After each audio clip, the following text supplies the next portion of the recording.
Welcome to the second presentation on functions. So let's take off where we left off before, and I still apologize in retrospect that whole Sal food example. Well, maybe it was helpful, so I'm going to leave it there. But let's do some more problems, and then I think the best thing is to keep doing problems with you, and I think you'll see the example, and hopefully you'll actually see that functions are kind of fun. Let's do some more problems. Well, let's start off with an example not too different than what we saw before. Let's say that g of x is equal to, let's say, g of x is equal to 1 if x is even. X is even. That's like an if. Let's say if x is even. And it equals 0 if x is odd. Right? And let's say f of x is equal to x plus 3 plus 3,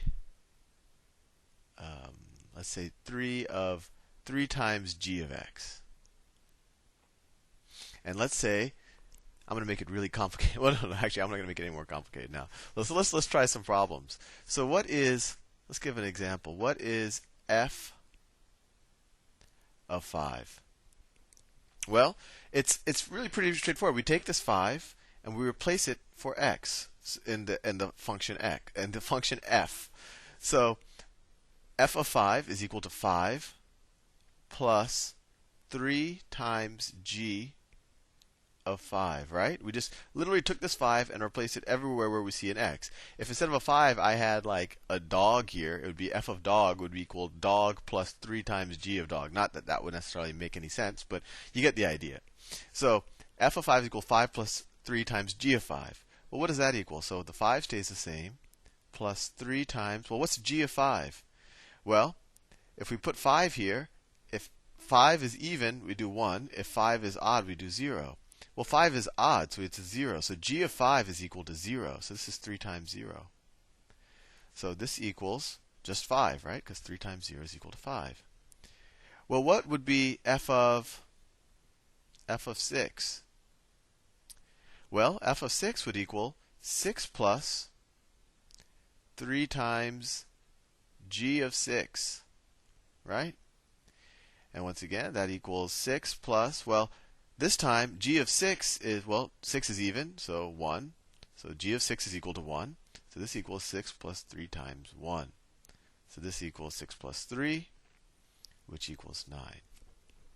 I think you might be getting the idea now. When you see a problem with a lot of these functions, it seems very confusing. But if you just keep taking what's inside of the parentheses and replacing that for x and just keep moving along that way, you make a lot of progress on these problems. Let's try a harder one. Let's say I said that f of x is equal to x squared plus 1. Let's say that g of x is equal to 2x plus f of x minus 3, and h of x is equal to 5x. Now I'm going to give you a tough problem. What is h of g of x? No, not what h of. What is h of g of, let's pick a number. Let's say 3. H of g of 3. And actually we'll do examples in the future where we actually could leave the x there and we'll solve for it. But let's say this particular example, what is h of g of 3? At first you might say, wow, this is crazy, Sal. I don't know how to even start here. But you just take it step by step. What can we figure out? Can we figure out what g of 3 is? Well, sure. We could take the 3 and input it into the function g and see what it spits out. So let's work on g of 3 first. So g of 3 equals, well, it's 2 times 3, right? We're just replacing wherever we see an x with a 3. So it's 2 times 3, so that's 6, plus f of, what? We would just replace the x again. 3 minus 3. right? So this g of 3 is equal to 6 plus f of what? 3 minus 3 is 0. And now we have to figure out what f of 0 is. And we know we have a definition here for f, so we just figure it out. F of 0 is equal to, well, you replace the 0 here, so you get 0 squared, which is 0 plus 1. So it's f of 0 is 1. So you take that and you replace it for f of 0. So you get g of 3 is equal to 6 plus 1. So g of 3 is equal to 7, right? And now we know what g of 3 is equal to. We can substitute that back here. So that's the same thing. We know g of 3 is equal to 7, so that's the same thing as h of 7. And h of 7 is just equal to 5 times 7. It equals 35. So I think you're probably a little confused here, and I would have been if I was in your shoes. But the important thing is, when you first see this problem, you're like, well, what can I tackle first? H of g of 3. That seems very confusing. But, well, g of 3, can I tackle that? Sure, I have a definition of what the function g does when it's given an x, or in this case, when it's given a 3. And that's what we did. We figured out what g of 3 was first. And g of 3, we just substituted the 3 and we said, well, that's 6 plus f of 3 minus 3, right? Because we just replaced that x with that 3. And we just kept solving. We figured out what f of 0 is up here. And we got g of 3 equals 7. Then we substituted that back in right here, and we got h of 7 is equal to 35 because it was 5 times 7. Let's do some more problems. Actually, let's do another example with the same set of functions. I don't want to keep confusing you with new functions. Let me erase this as fast as I can.